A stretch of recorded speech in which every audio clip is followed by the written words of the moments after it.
Hello बच्चों, आपके प्यारे से चैनल में आपका स्वागत है। आज आपसे एक छोटा सा क्वेश्चन है। अगर आप किसी दोस्त की चीज़ें लेकर कभी वापस ही ना करें तो क्या होगा? बस इसी आदत की वजह से एक लड़के के साथ इतनी अजीब इंसिडेंट हुई कि उसकी सारी बोरोड बुक्स एक रात चलकर घर से भाग गई। और इसी स्टोरी से एग्जाम में क्वेश्चन भी आता है। तो चलो देखते हैं आखिर क्या हुआ था। चैप्टर का नाम है the boy who borrowed. Benny loved reading. He always had his nose in a book and he never had enough to read.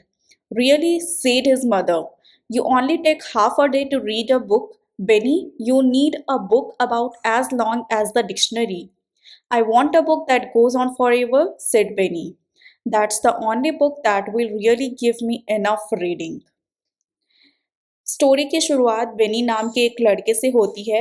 Beni को बुक्स पढ़ना बहुत ही ज़्यादा पसंद था। यहाँ एक लाइन लिखी है, ही always had his nose in a book.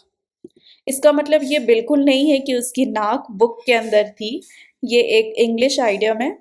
इसका मतलब है कि बेनी हमेशा बुक्स पढ़ने में ही बिजी रहता था। उसकी मम्मी भी मजाक में कहती हैं, तुम तो आधे दिन में ही पूरी बुक खत्म कर देते हो, तुम्हें तो डिक्शनरी जितनी मोटी बुक चाहिए। इस पर बेनी कहता है, मुझे तो ऐसी बुक चाहिए जो कभी खत्म ही ना हो। इससे हमें पता चलता है कि बेनी को रीडिंग कितनी ज़्यादा पसंद थी। तो चलिए वर्ड मीनिंग्स देख लेते हैं हम लोग। Had his had his nose in a book का मतलब होता है हमेशा बुक्स पढ़ना। डिक्शनरी का मतलब क्या होता है? ये देखिए यहाँ पे डिक्शनरी लिखा हुआ है। डिक्शनरी का मतलब होता है शब्दकोश, जैसे हम क्या कहते हैं हिंदी में, शब्दकोश। फॉरएवर मतलब होता है, यहाँ पे है ना फॉरएवर, यहाँ फॉरएवर का मतलब होता है हमेशा के लिए। ठीक है। Benny hadn't enough money to buy a lot of books and no one gave him any except at Christmas time. He had about 8 of his own and that was all.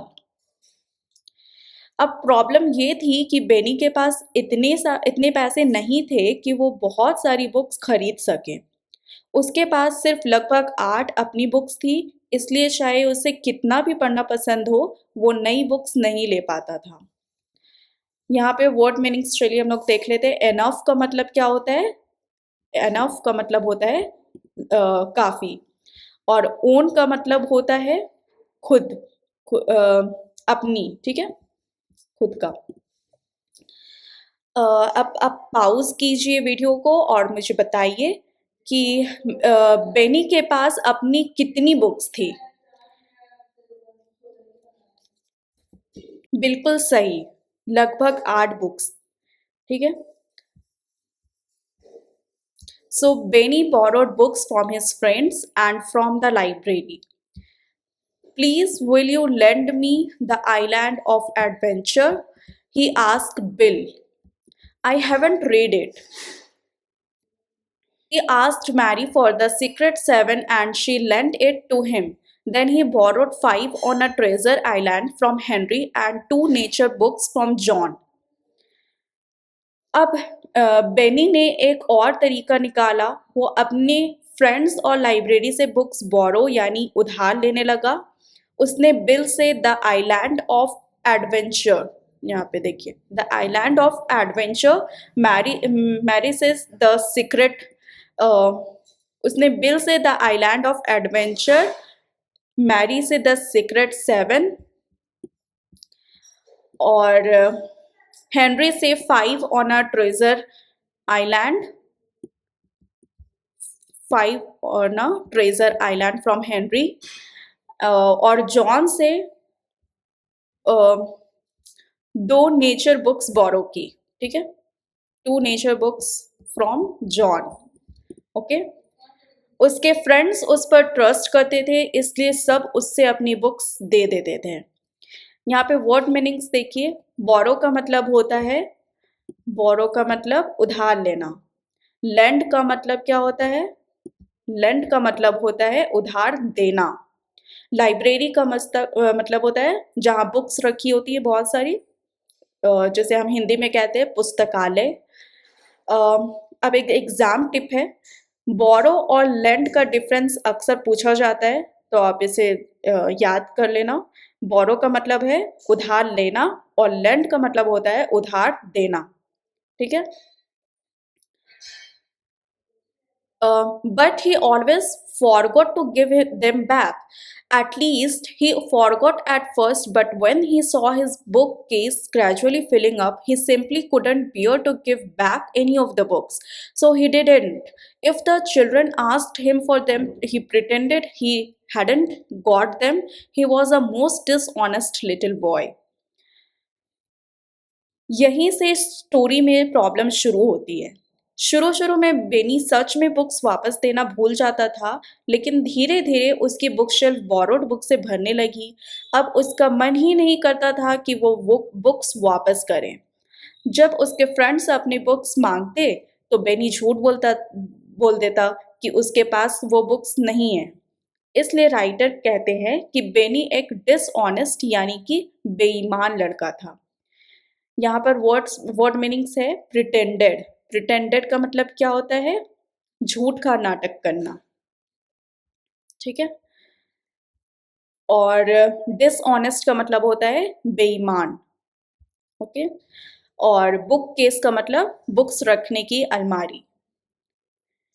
सोचिए, क्या बेनी सच में बुक्स वापस देना भूल जाता था या बाद में जानबूझकर नहीं देता था? सोचकर बताइए। बिल्कुल, शुरू में भूलता था लेकिन बाद में जानबूझकर बुक्स अपने पास रखने लगा। ठीक है बच्चों? He didn't only borrow books, he borrowed a ball from Eric and a pen from Lucky. Kenneth lent him his jigsaw, and Ellen lent him her new rubber. He didn't give any of them back, and the children were very cross indeed. Beni सिर्फ books ही बोरो नहीं करता था, उसने Eric से ball, lucky से pen, Kenneth से jigsaw और इलीन से यहाँ पे ना इलीन से उसने क्या किया? इलीन से रबर भी बोरो किया। ठीक है। लेकिन इनमें से भी उसने कोई चीज़ वापस नहीं की। इस वजह से उसके सारे फ्रेंड्स उससे बहुत गुस्सा हो गए। ऑब्वियसली गुस्सा होंगे, अगर आप किसी की चीज़ ले लो और वापस ही ना करो तो ऑब्वियसली गुस्सा तो होंगे ना। वर्ड मीनिंग्स यहाँ देख लीजिए। क्रॉस का मतलब यहाँ पर है गुस्सा। ठीक है। जिक्सॉ का मतलब होता है टुकड़ों वाला puzzle. Okay. And then one night something happened. क्या हुआ? It was something very peculiar, and Benny quite thought it was a dream.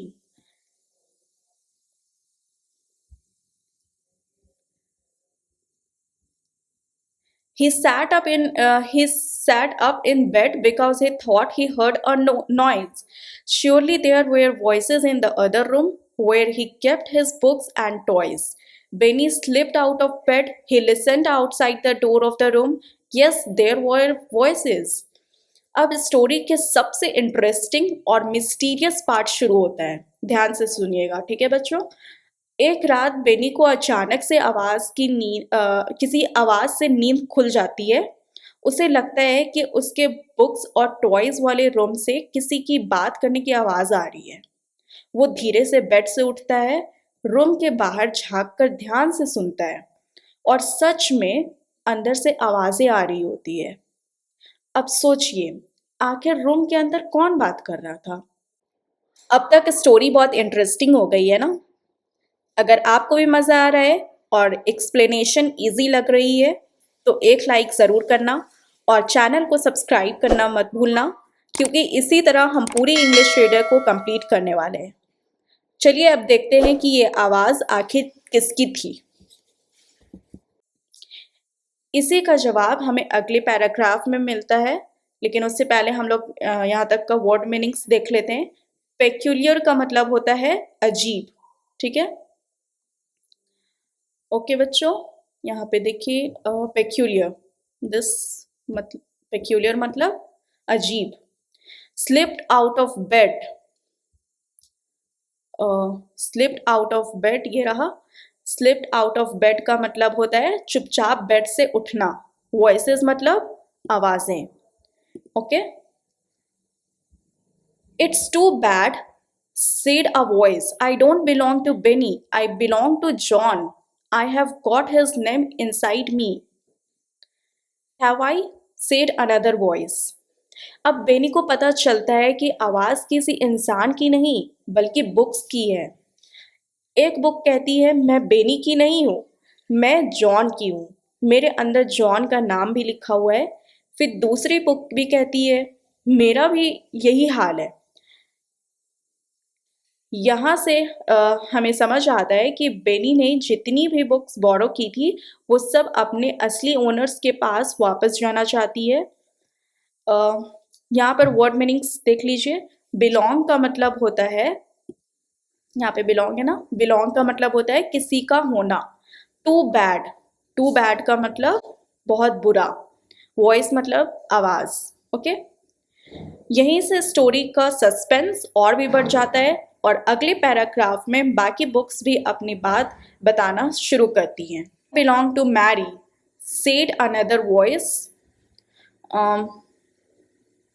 I was a birthday surprise present from her mother and she liked me. Now I have to stay here, though I know Mary has an empty place in her bookcase waiting for me. Let's go, said yet another voice.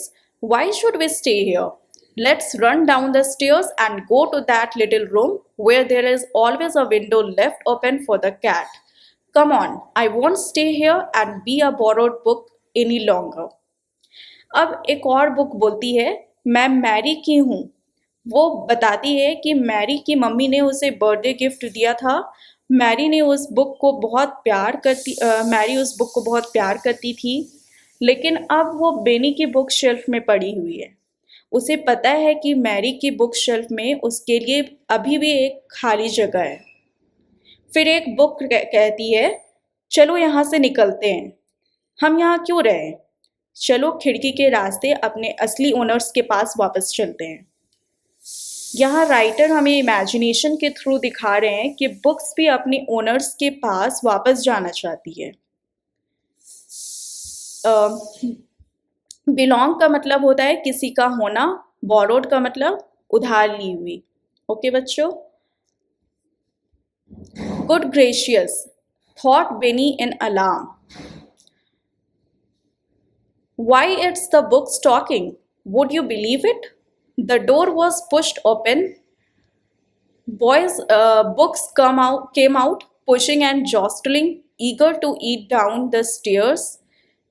eager to get down the stairs. They walked over Benny's toes and didn't seem to notice him at all. He was too frightened to stop them or even to say a word. They tumbled skelter down the stairs. They went into the little room off the hall and found the open window. Then there was a silence. ये देख रहे हो आप picture में कैसे books stair से भाग रही हैं और ये बेचारा इसे रोक नहीं पा रहा है ना। अब बेनी बहुत ज़्यादा डर जाता है। वो सोचता है अरे ये तो बुक सच में बात कर रही हैं। तभी रूम का डोर खुल जाता है और सारी बुक्स शेल्फ से बाहर आ जाती हैं। सब बुक्स एक साथ धक्का मुक्की करते हुए सीढ़ियों से नीचे भागने लगती हैं। वो बेनी के पैरों के ऊपर से भी निकल जाती है, लेकिन उन्हें उसकी बिल्कुल परवाह नहीं होती। उन्हें तो भागना था वहाँ से किसी तरह से। आखिर में सब बुक्स खुली हुई खिड़की से बाहर निकल जाती है और घर में एकदम शांति हो जाती है। यहाँ पर कुछ वर्ड मीनिंग्स है, जैसे जॉस्टलिंग। जॉस्टलिंग का मतलब होता है धक्का मुक्की करना। यहाँ पे देख रहे हो, जॉस्टलिंग का मतलब धक्का मुक्की करना। हेल्टर स्केल्टर, हेल्टर स्केल्टर मतलब जल्दी जल्दी जल्दी बिना किसी ऑर्डर के। Okay, Benny went back to bed trembling. He didn't like it at all. He fell asleep and when he awoke in the morning, he laughed. Mother, he said at breakfast time, I had such a funny dream last night. I dreamt that all my books went walking downstairs and ran away.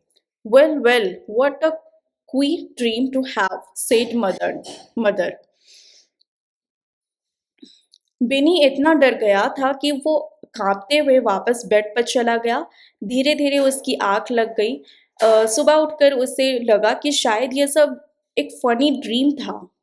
Breakfast के time वो अपनी mummy को बताता है कि उसने सपना में देखा कि उसकी सारी बुक्स चलकर घर से भाग गई। मम्मी भी सुनकर हैरान होती है, कहती है कितना अजीब सपना था। ट्रेम्बलिंग का मतलब होता है बच्चों कांपना। ओके, ट्रेम्बलिंग का मतलब कांपना। ठीक है, क्वीर का मतलब अजीब, यहाँ पे था ना क्वीर, क्वीर ड्रीम मतलब अजीब। But what do you think? When Benny went to get his school books that morning, he found his bookshelves quite empty except for his own books. All the others had gone. Benny sat down suddenly because his legs felt queer, so it hadn't been a dream. It was real. It had happened. Those books he had borrowed had gone off in a temper and left him. They would all be back with their right owners now. लेकिन जब बेनी अपनी school books लेने गया तो उसने देखा कि उसकी बुक शेल्फ में उसकी सारी बुक्स, उसकी अपनी बुक्स बची हैं। जो भी बुक्स उसने दोस्तों से बोरो की थी वो सब गायब हो चुकी थी। अब बेनी को समझ आ गया कि वो ये सपना नहीं था, ये सब सच में हुआ था। सारी बोरोड बुक्स गुस्सा होकर अपने असली ओनर्स के पास वापस चली गई थी। ओनर्स का मतलब होता है मालिक। गोन ऑफ इन अ